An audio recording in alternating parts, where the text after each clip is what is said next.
Hey, what's good, everybody? Welcome back to Catching Up with E.D.F. This is our ambassador series. And let's see, man, this is our opportunity to spend some time with friends, family, and those in the internet spaces.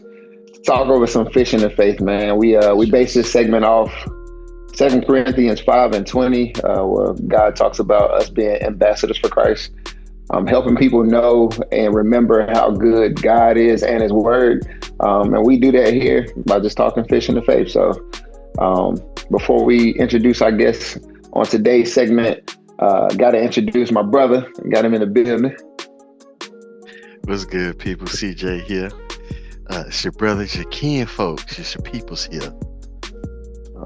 He's back to normal. He's back to normal. That's what's good.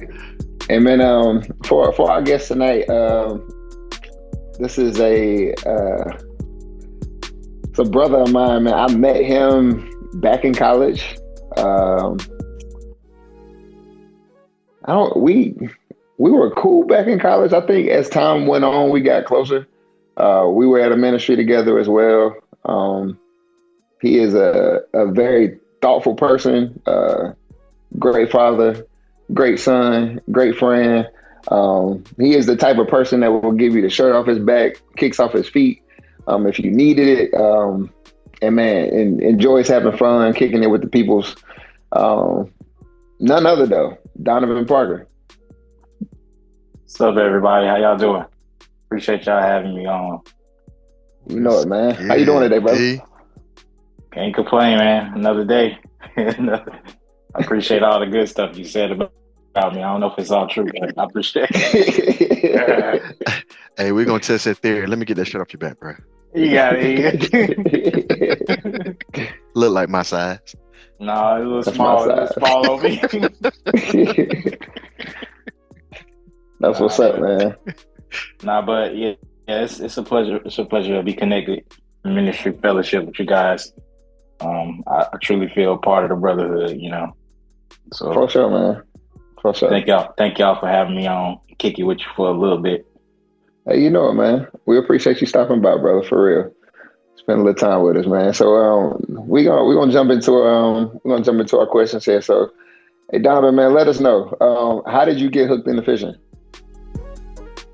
Honestly, if I'm thinking about it, I just really enjoyed, having the time to myself. I mean, it was wholesome fun. You have to worry about too many questions from mama. You say you going out, and she'd be like, all right, be careful. Take your life jacket, this and that. Yeah. But anything really outdoors, I'm all about it. That's good stuff. But I can remember trips as a kid. We would always go on vacation as a family. And they would let us do, one thing fun that we wanted to really do. And then they would always take us to like a museum or something that we could learn is the other thing. Okay. So we never really looked forward to the museums and stuff, but definitely one of the fun things we either chose horseback riding or going fishing. And a lot of the vacation spots we went to, they were like, the stock ponds where everybody gets a prize, something like that. So I don't know if that counts as real fishing, but it kind of cultivated a love just being out, near the water, and I thought I knew what I was doing, but I guess that's how I kind of got introduced to fishing. And then as I got older, it was just peaceful, serene, like nobody bothering you. You ain't got to worry about people bugging you. You can sit out there on the water where you catch something or you're not, and just get your quiet time in. So I guess that's how my love kind of grew and developed. I hadn't been able to go recently. So I don't know. Life changed when you start having kids. But, yes, sir. We understand. I hope that it's still true. If I get out there on the water, get some time with the Lord, hear clearly. Ain't nothing like being outside to get that thought space, cleared up.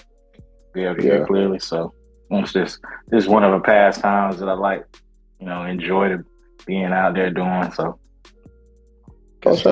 what's your testimony or what's your story about how God caught you so you can now catch people for the body and bring them into the fold?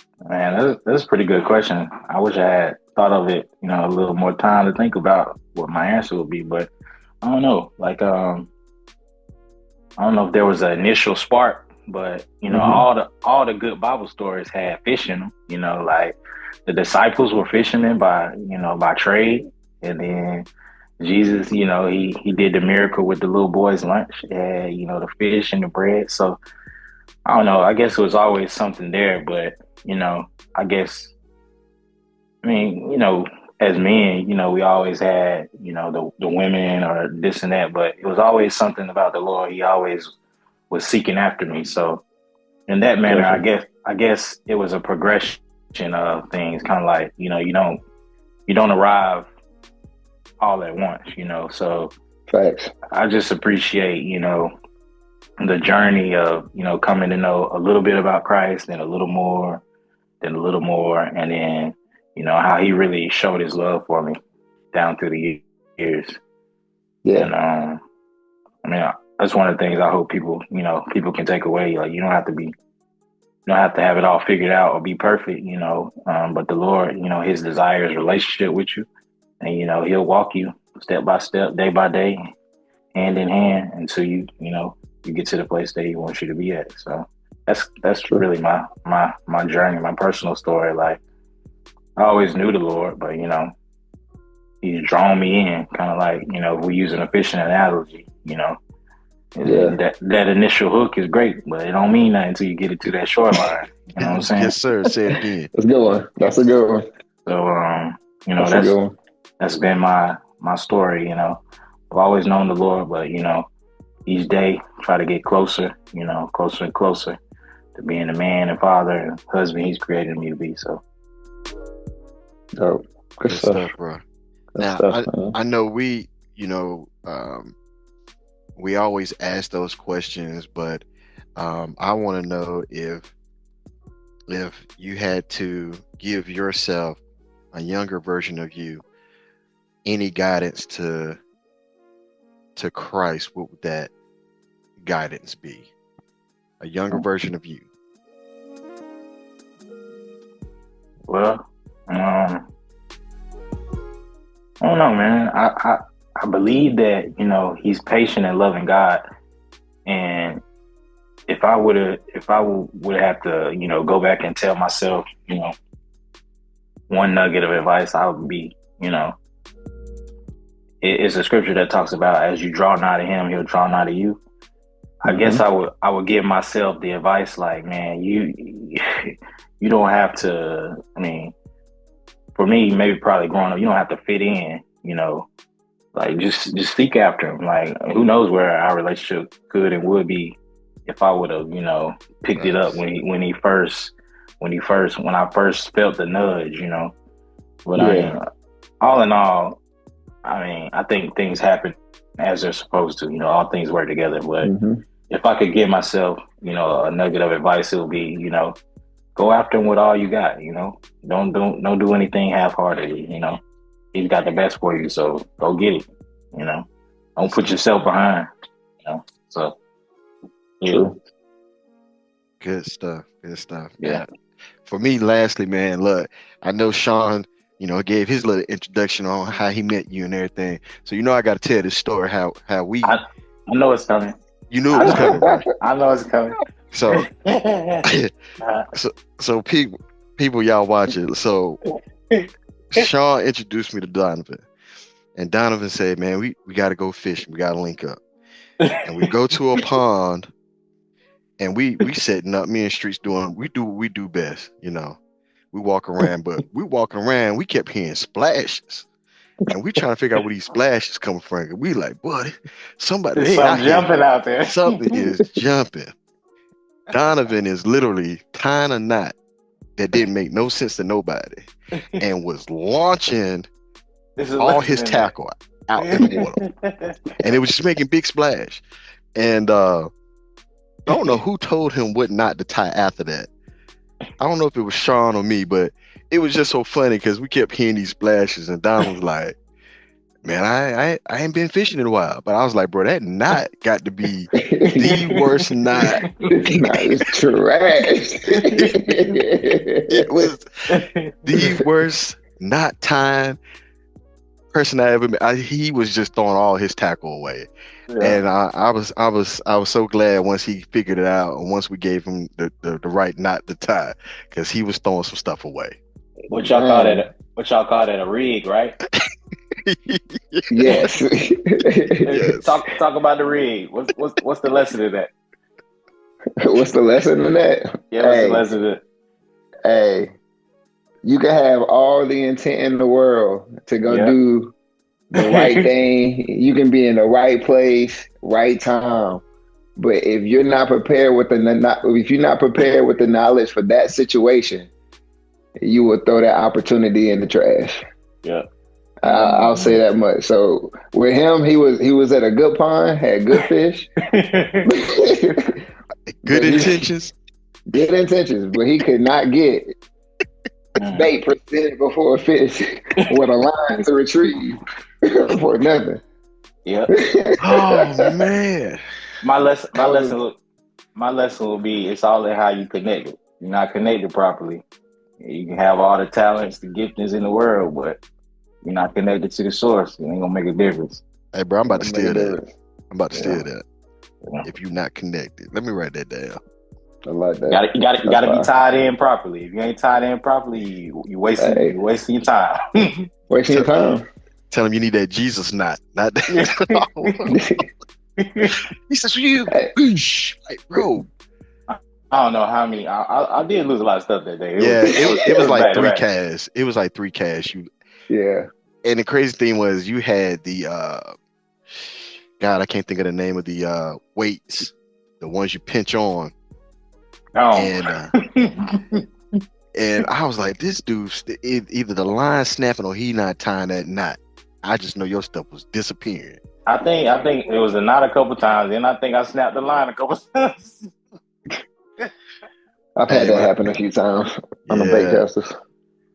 But that's how I got introduced to Donovan people. I knew him when we went to church, when I went to visit with Sean, and Don just said, "Hey man, I like to go fishing too," and he took us to the spot. I just knew this man knew how to fish when he took us to the spot, and he just started throwing his tackle away. He didn't care. It was just, see you later. I was happy to be out there.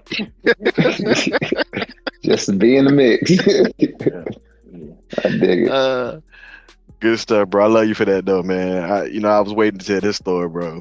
Waiting to tell it. It's all good. It's a core memory. We'll always share. Oh, for sure. That's going down in history. That's going down in history. It's a lesson for everything. I got a lesson that day. That's for sure. That's what's up. That's what's up. But man, we're gonna move into our little segment called Quick Cast, bro. I got 3 questions for you. Okay. They are short answers. Whatever come to your mind at the moment, answer them. But the first one is this: what's your kind of tie in? But what's your funniest fishing story? If what was told was it, then we can just count that. But if you got another one, what's your funniest fishing story? I mean, that probably is number one. Let me see if I can think of a number 2 or 3 spot. I don't know. We did get in some trouble growing up. So this started out as fishing. I was hanging out with some friends. We started out as fishing. Then we saw a trail of red ants, and we were like, we gotta get rid of these ants. The ants turned in, the gasoline involved. Then we got some firecrackers. Yeah, it was bad. The end of that story is the firecrackers ended up in about 6 foot deep hole. Wow. And we threw matches down to see how big of an explosion would come up out of the hole. Nothing happened the first couple times, right? So we need to accelerate. Let's put a little gasoline down there. And we threw a couple more matches, tried to see what happened. Nothing. So the 3rd or 4th time, we peering over the hole to see what happens. And all of a sudden, eyebrows singe, eyelashes singe, So it started out as fishing, but it's not a fishing story. But yeah, Wow. that's probably number two, but it's not really fishing related. But we did start. We had good intentions when we went out there. Oh boy. Hey, this at your parents' house? Yep, we always get in trouble down there. The ants out there is, man, it's like Mars out there. They run stuff. The ants out there run stuff. Yeah. I can only imagine. I can only imagine. All right, man. Question number 2. What's your best catch? Do I get to count the stock ponds, the vacation ponds, where, hey, man, where everybody gets surprised? Yeah, your best catch. PB. Yeah, it should be. They had this place. I want to say it was Bun. It was somewhere off of 39. It was a stock pond, but I want to say they stocked that pond good. I want to say most of the fishes in there were at least 4-5 pounds. That's fire.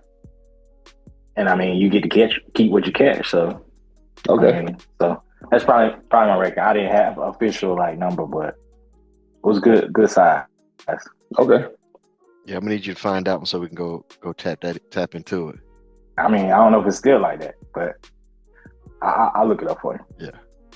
For sure. All right, and then question number 3, man. If you got a dream fishing trip, all expenses paid. Only thing you got to do is tell the person, this is where I want to go. This is what I want to do. This is what I want to catch. What's your dream fishing trip?